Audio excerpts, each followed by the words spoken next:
اللہ الرحمن الرحیم نحمده ونصلی ونسلم علی رسولنا الکریم اما بعد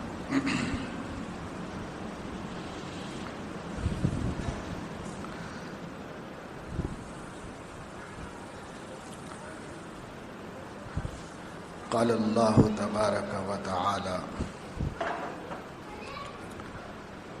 وفي الآخرة عذاب شديد ومغفرة من الله ورضوان وما الحياة الدنيا إلا متاع الغرور.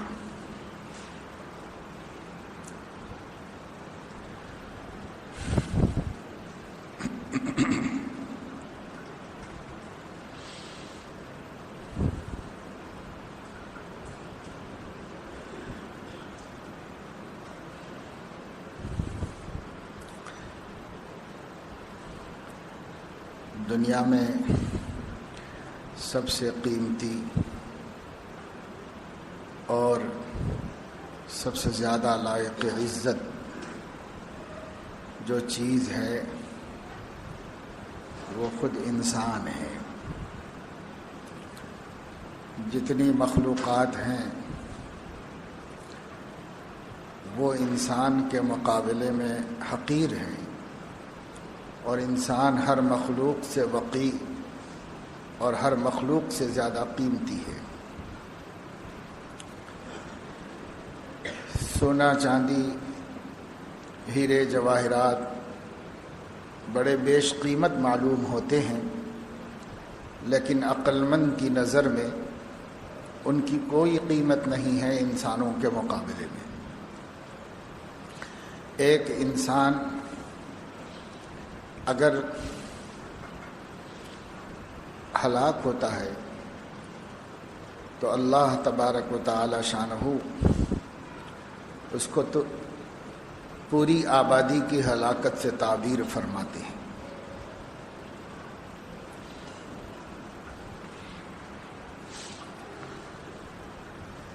اور ایک مومن کی قدر و قیمت اس سے زیادہ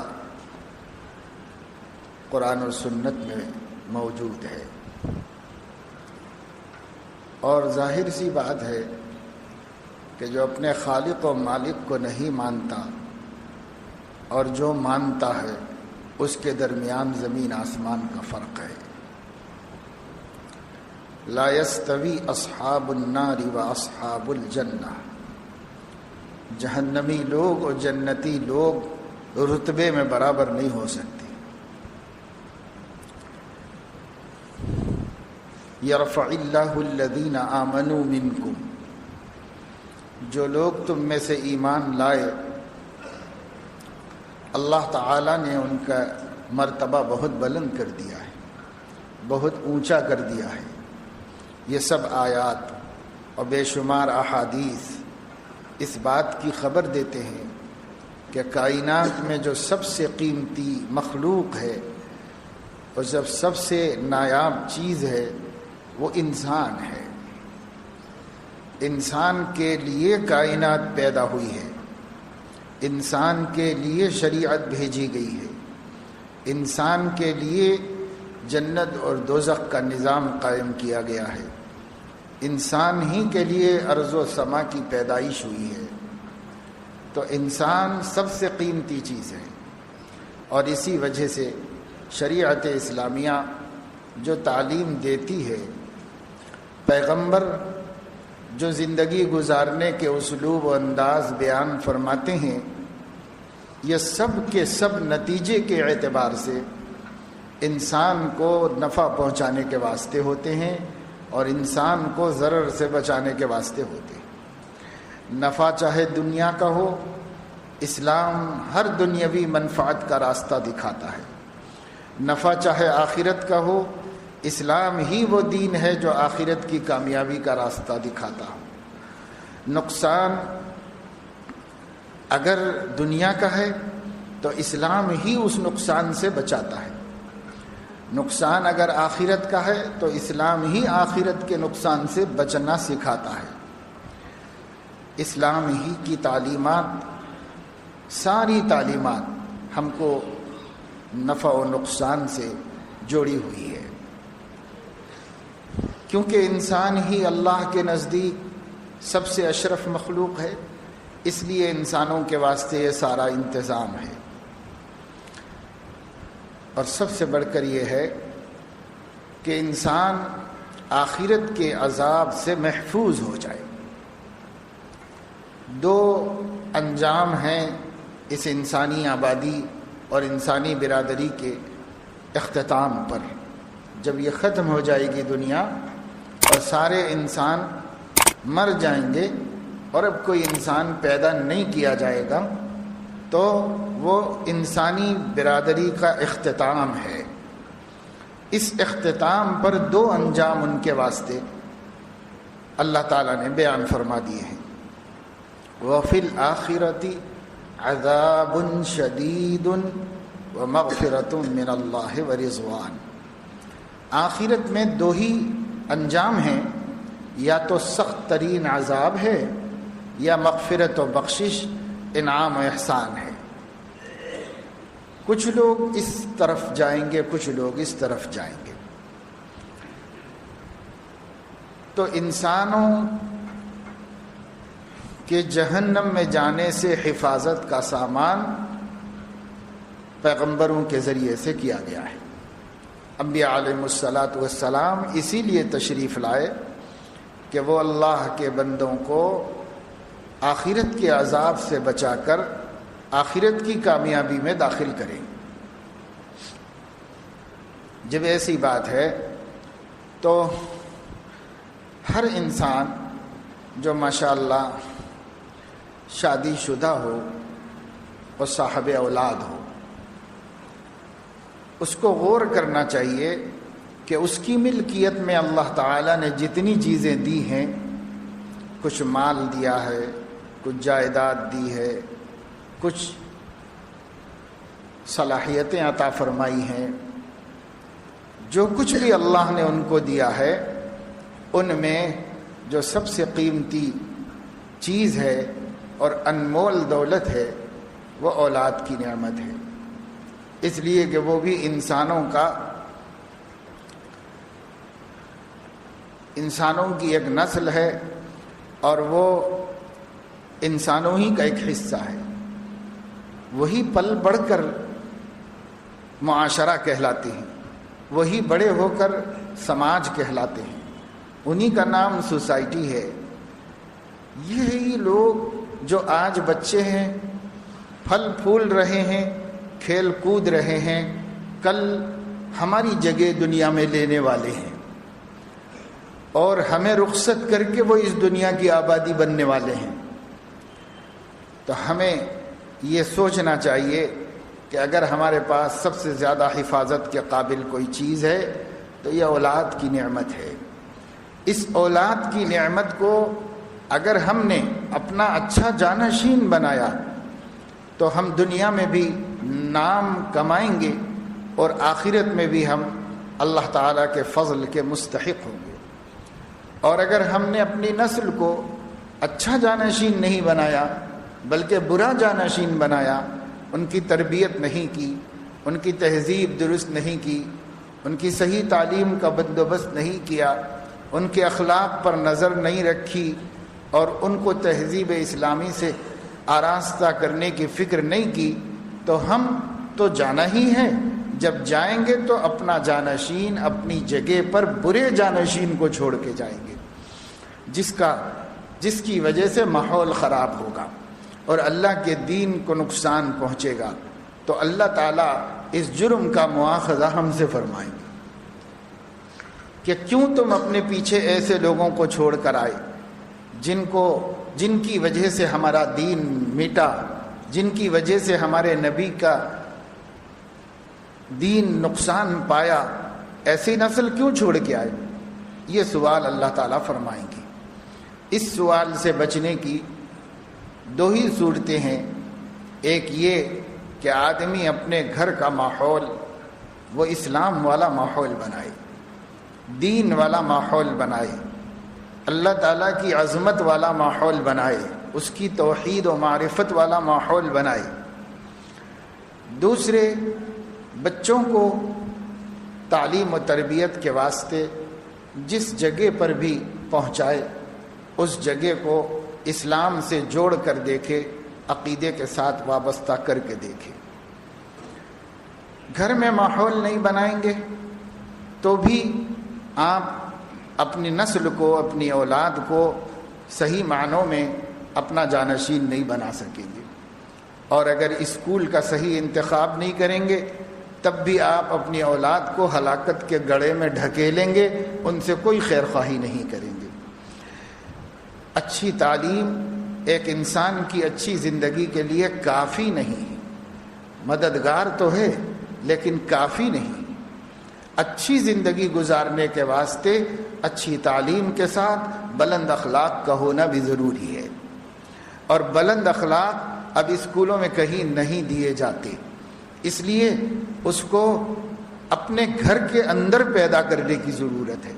اپنے گھر میں ایسا ماحول ہو، ایسی تربیت ہو، ایسی تعلیم بچوں کو دی جائے اسلام کے حوالے سے، خلق محمدی کے حوالے سے، کہ یہ بچے بلند اخلاق گھر ہی سے ہوں، اور جب یہ اسکول میں جائیں تو ایسے اسکول کا انتخاب کرنا چاہیے جس اسکول میں جہاں تعلیم عمدہ ہو وہیں پر تہذیب بھی اچھی ہو۔ تہذیب اسلامی سے اپنے بچوں کو محروم کر کے ہم کوئی دنیا میں اچھے لوگوں کو چھوڑ کر نہیں جا سکتے۔ پچھلے لوگ جب اپنی اولاد کے اوپر محنت کرتے تھے اور اس امانت کو خیانت سے بچاتے تھے تو اچھے لوگ دنیا میں ہر جگہ موجود ہوتے تھے، مسلمانوں ہی میں نہیں غیر مسلموں میں بھی بلند کردار لوگ موجود ہوتے تھے۔ ایمان کا نور ان کے پاس نہیں ہوتا تھا، وہ الگ بات ہے، لیکن اخلاق کی بلندی ان کے پاس ہوتی تھی، کردار ان کے اچھے اور بہتر ہوتے تھے۔ لیکن ایک ایسے دور سے ہم آپ گزر رہے ہیں جس دور میں اسکول جو ہیں وہ بزنس ہیں، وہ درسگاہیں نہیں ہیں، وہ تعلیم گاہیں نہیں ہیں، اسکول مارکیٹیں ہیں، بہتر سے بہتر مارکیٹیں ہیں۔ پچھلے دنوں یہ بات سامنے آئی تھی کہ حکومت نے، ابھی کئی برس پہلے کی بات ہے، کہ حکومت نے انکم ٹیکس سے اسکولوں اور دواخانوں کا استثناء برخاست کر دیا ہے۔ پہلے ایک نظریہ تھا، وہ یہ تھا کہ ہاسپٹلز خدمت انسانی کے واسطے ہوتے ہیں، دواخانے انسانوں سے ہمدردی کرنے اور ان کی خدمت کرنے کے واسطے ہوتے ہیں، اگرچہ کہ اس کے ساتھ کچھ لوگوں کا روزگار اور ان کی معیشت وابستہ ہوتی ہے، لیکن ان کا مقصد انسانوں کی خدمت کرنا ہوتا ہے۔ اور اسی طریقے سے اسکولوں کے بارے میں یہ تصور تھا کہ اسکول تو سماج کا گود ہیں، اسی میں سماج تربیت پاتا ہے، یہیں سے وہ سیکھ سکھا کر اخلاق مند بن کر خدمت انسانی کے جذبوں سے معمور ہو کر سماج کا حصہ بن جاتا ہے۔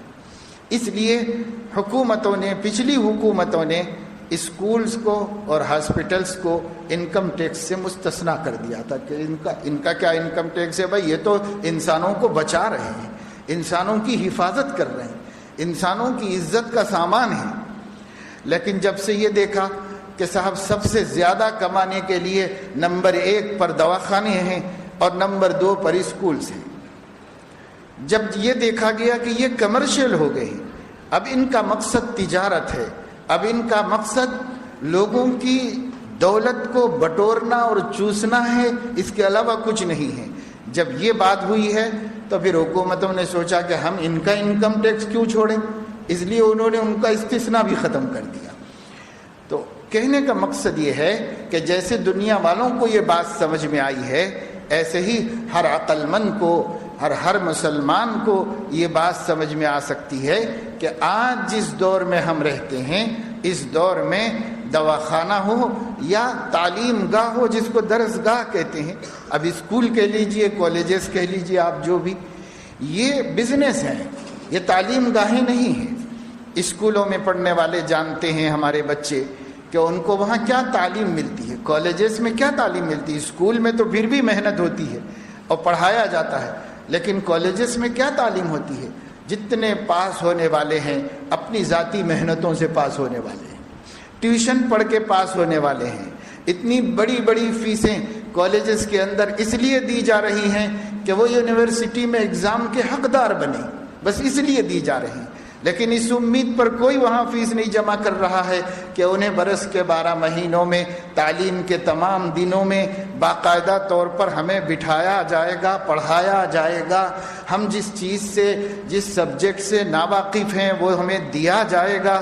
جو علم اس سال ہمیں ملنا چاہیے وہ کالج ہمیں خود دے گا. لیکچرر شفقت کے ساتھ پڑھائیں گے. مینجمنٹ ہمیں باقاعدہ طور پر غیر حاضریوں سے بچائے گا. جب یہ ماحول ہو کہ حیدرآباد کے ایک بڑے مشہور کالج کے بارے میں پڑھنے والے ایک اسٹوڈنٹ نے مجھے کہا کہ بسا اوقات اگر ہم پابندی سے چلے جائیں تو لیکچررز ہی کہتے ہیں کہوں تم لوگ پابندی سے آ رہے ہو، کچھ کھیل کود کرو، کچھ پکنک کا پروگرام بناؤ، کچھ یہ کرو. تو ایسے کالجز کے اندر علم کیا ملنے والا ہے؟ بھائی ان کو دولت بٹورنا ہے، وہ اپنا دولت بٹور رہے ہیں. اگر علم لیا جاتا تو کالج میں تو بہت نازک وقت ہے، صلاحیتوں کے بننے کا زمانہ ہے. ایسے وقت میں بچوں کو اتنا مصروف کیا جا سکتا تھا اور اس قدر تعلیمی ذمہ داریاں ان کے اوپر ڈالی جا سکتی تھی کہ ان کو معاشقے کرنے کی فرصت نہ ملتی. اتنی ڈالی جا سکتی تھی اور وہ اپنے آپ کو پڑھائی میں لگا دیتے، کتابوں کے پیچھے لگا دیتے، اور ان کو اتنی محنت کرنی پڑتی. اور ہمیں سمجھ میں نہیں آتا کہ ایک طالب علم کالج میں داخلہ لیا اور اس کے انتہائی اہم عنوانات ہیں اور اس کے باوجود اس کے پاس اتنی فرصت ہے کہ وہ گھر میں رہے، اور اتنی فرصت ہے کہ کبھی کتاب کھول کے نہ دیکھے، اتنی فرصت ہے کہ وہ گھر میں کبھی لکھتا پڑھتا نظر نہ آئے.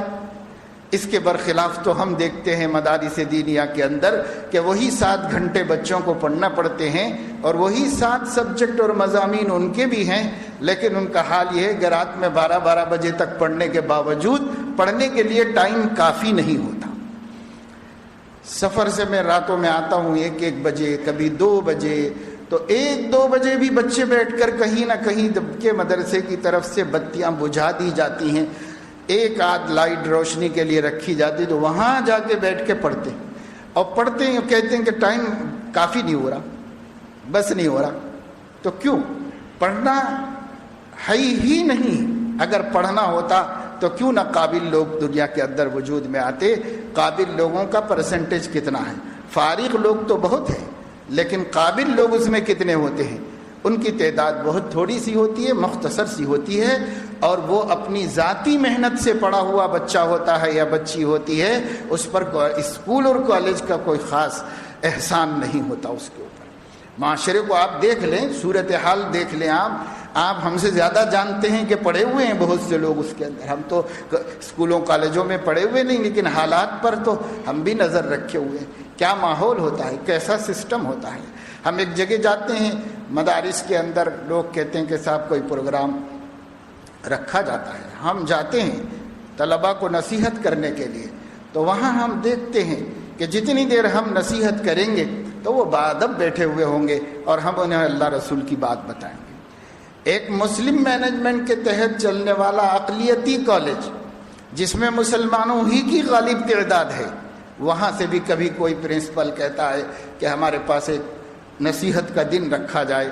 کئی دفعے مجھے بھی جانا ہوا، کان پڑی آواز سنائی نہیں دیتی، اتنا شور ہنگامہ کرتے. بیان چلتے رہتا ہے، بولنے والا بولتا رہتا ہے، کھیلنے والے کھیلتے رہتے ہیں، ہنسنے والے ہنستے رہتے ہیں، مذاق کرنے والے مذاق کرتے رہتے ہیں، آوازیں نکالنے والے آوازیں نکالتے ہوتے ہیں. یہ ماحول ہوتا ہے. یہ ماحول کیا خود سے بن گیا ہے؟ یہ ماحول خود سے نہیں بنایا. چونکہ ذمہ داروں کے ذمے یہ ہے ہی نہیں کہ وہ اپنی قوم کی نسلوں کی حفاظت کریں، ان کو تہذیب سکھائیں، انہیں اخلاق سکھائیں، انہیں ایک سچا پکا مسلمان بنائیں، ایک صحیح انسان بنائیں. بھائی مسلمان بھی نہ ہو تو انسان میں کوئی اخلاق ہوتے ہیں. آپ کے ہاں کوئی مہمان آیا ہے، آپ کسی کو بلائے ہیں، آپ کسی سے کہہ رہے ہیں کہ بھائی کوئی بات یہاں نصیحت کی جائے، اور اس کے بعد ہمیں کیسے بیٹھنا چاہیے اور ہمیں کس طرح دین کی بات سننا چاہیے. اور دین کو بھی چھوڑ دیجئے، آپ کا لیکچرر آ جائے، وہ چاہے کچھ بھی پڑھانے کے لیے آیا ہو، وہ آپ کا استاذ ہے. استاذ کے سامنے ڈسپلن کیسا ہونا چاہیے اور استاذ عزت کیسے کی جاتی ہے، اور پھر اس کے بعد وہ جو بات کرے اور وہ جو سبق پڑھائے تو اسے کس اہتمام سے پڑھنا چاہیے اور کیسی توجہ کے ساتھ اس کو سمجھنے کی کوشش کرنا چاہیے، یہ ساری چیزیں یہ اسکولوں کی ذمہ داری ہے، یہ کالجوں کی ذمہ داری ہے۔ انہوں نے کیوں درسگاہیں کھولی ہیں؟ لوگ اپنے بچوں کی عمر کا ایک بڑا حصہ تمہارے حوالے کرتے ہیں، چھوٹے چھوٹے معصوموں کو لا کر تمہاری گود میں ڈال دیتے ہیں، اور وہاں سے لے کے جوان ہونے تک وہ تمہارے ذمے کیے ہوئے ہیں بچوں کو۔ تو کہا 70,000 چاہیے، 80,000 چاہیے، 1,00,000 چاہیے، جو منہ مانگا پیمنٹ کر رہے ہیں، آپ ان کو کیا سکھاتے ہیں؟ یہ سب خیانتیں ہیں۔ دنیا میں نہیں پوچھا جائے گا، شاید نہیں ہے کسی کے پاس ہمت کہ لوگ یہ مواخذہ کریں، شاید حکومت کی بھی یہ قوت نہیں ہے کہ وہ ان کالجوں کو ڈسپلن قائم کرنے کی ترغیب دیں، تعلیم کا معیار بنائیں، خواندگی کے اوپر نظر ڈالیں کہ انہوں نے اس مہینے میں کتنا پڑھایا ہے، کتنا پڑھا ہے، کتنا پڑھایا گیا ہے، یہ ہو۔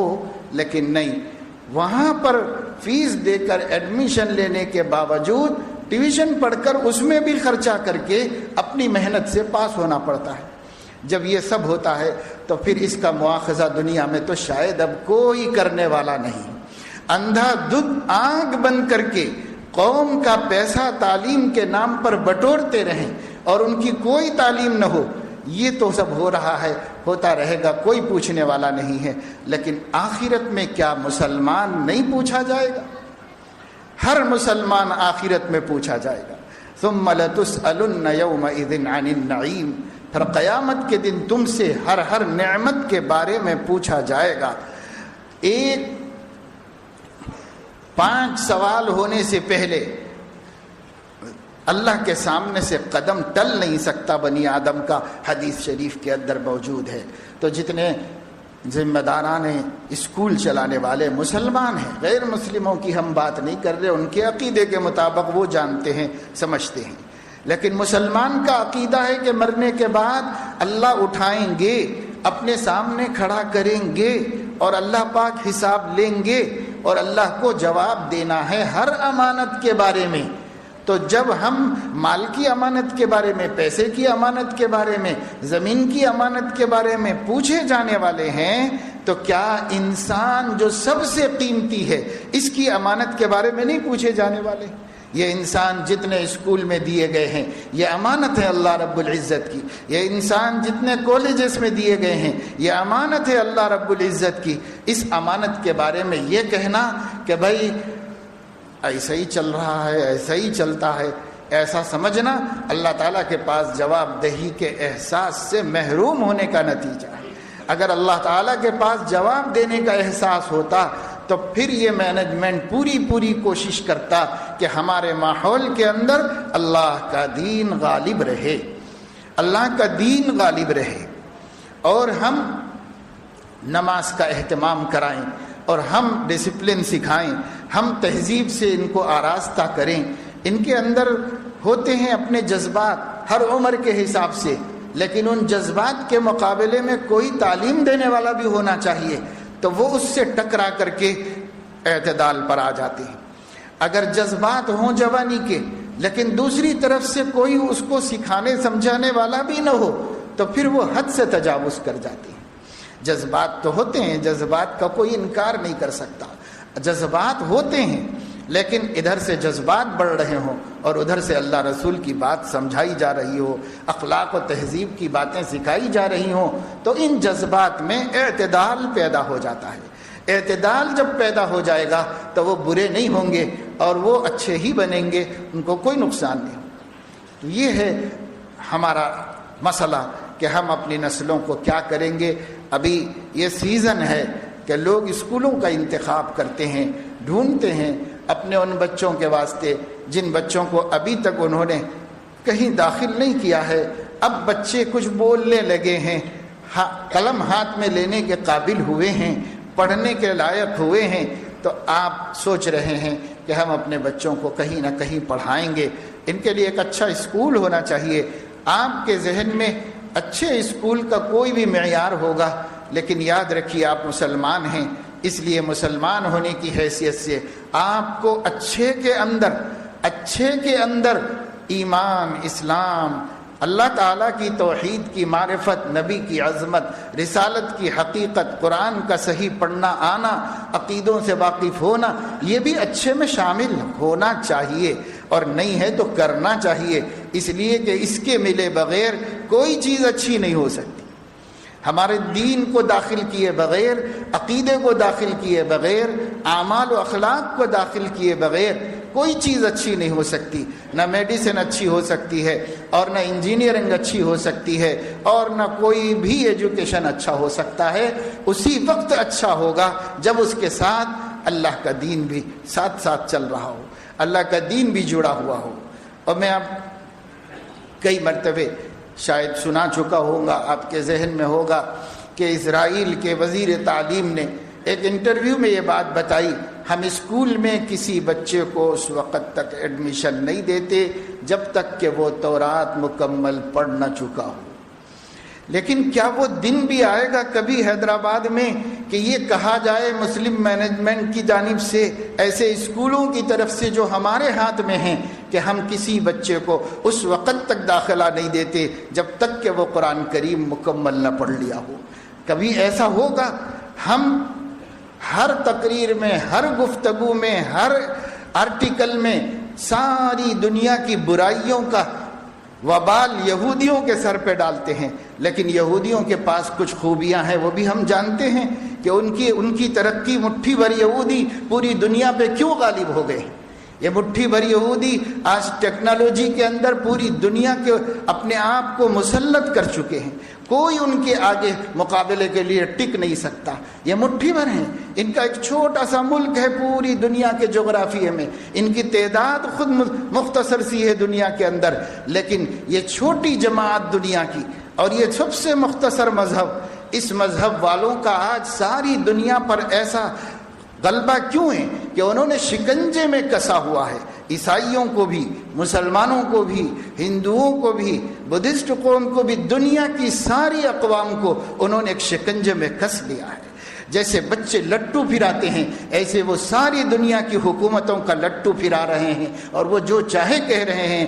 آخر ان کو یہ مقام کیسے مل گیا؟ تو آپ غور کریں کہ وہ اتنا آگے بڑھے، دنیا میں اتنا آگے بڑھے کہ ساری ٹیکنالوجی اپنی قابو میں کر لی، اور آج دنیا ٹیکنالوجی کی زد میں ہے، مصنوعات کی زد میں ہے، اور انہوں نے اپنے قابو میں کر لیا، اور اتنا سب کچھ کیا ہے تو ان کے اسکولوں کے اندر جو تعلیمی اوقات ہیں 35% وقت مذہب کی تعلیم کے لیے ان کے پاس ہوتا ہے۔ کیا ہمارے پاس ہے اتنا وقت کہ ہم مذہب کی تعلیم کے لیے مختص کریں؟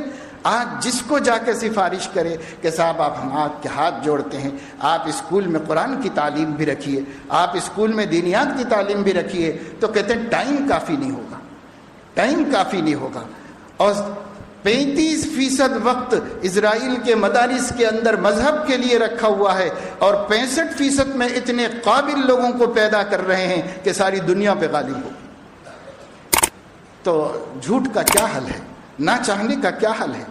تو ہی اگر نہ چاہے تو باتیں ہزار ہیں۔ اگر ہمارے اسکول چلانے والے ملت کے ایمان کی حفاظت کا مرکز اپنے اسکول کو سمجھ لیں، ہم بچوں کو اعلیٰ تعلیم نہایت مضبوط دیں گے، اور ساتھ ہی ساتھ ان کے عقیدے و ایمان و اخلاق کی بھی حفاظت کریں گے، تو انشاءاللہ تعالی ایسے حالات ہم نہیں دیکھیں گے جو حالات اب دکھ رہے ہیں۔ اور یہی حالات رہے تو جو بے حیائی، بے حجابی، بے دینی امت میں آنے والی ہے، اس کا کوئی تصور بھی نہیں کر سکتے۔ اس لیے دوستو، آپ اپنے بچوں کے لیے اپنے بچوں کو اسکولوں کے جہنم میں مت ڈالیے، اپنے بچوں کو ایسا اسکول تلاش کیجئے جہاں ایمان کی حفاظت ہو سکتی ہے، قرآن کی تعلیم ہو سکتی ہے، اور جہاں اخلاق کی تربیت ہو سکتی ہے، اس کا اہتمام کیجئے۔ اگر ایسا کریں گے تو آپ اپنے بچوں کے ہمدرد اور خیرخواہ، مشفق و مہربان باپ ہیں، اور اگر آپ ایسا نہیں کرتے تو آپ اسی ظالم اور سفاک باپ کی طرح ہیں جو دہکتی آگ میں لے جا کر اپنے معصوم کو پھینک دے، بلکہ اس سے بھی بدتر ہے، اس لیے کہ اس آگ میں جل کر اللہ کی نظر میں تو برا نہیں ہوگا، لیکن اس آگ میں جل کر اللہ رسول کی نظر سے بھی گر جائے گا۔ اللہ تعالیٰ توفیق نصیب فرمائے مسلمانوں کو کہ وہ اپنے بچوں کو اعلیٰ تعلیم یافتہ بھی بنائیں لیکن سچا پکا مسلمان بھی بنائیں، اور اس کے لیے جو کچھ تدبیر ہو سکتی ہے اس میں کسی قسم کی خیانت و کوتاہی نہ کریں، تاکہ جب دنیا سے جائیں تو اپنے پیچھے برے جانشین چھوڑ کر نہ جائیں، ایسے لوگوں کو چھوڑ کر جائیں جن کی زندگی اللہ کو خوش کرتی ہو۔ وآخر دعوانا الحمد للہ۔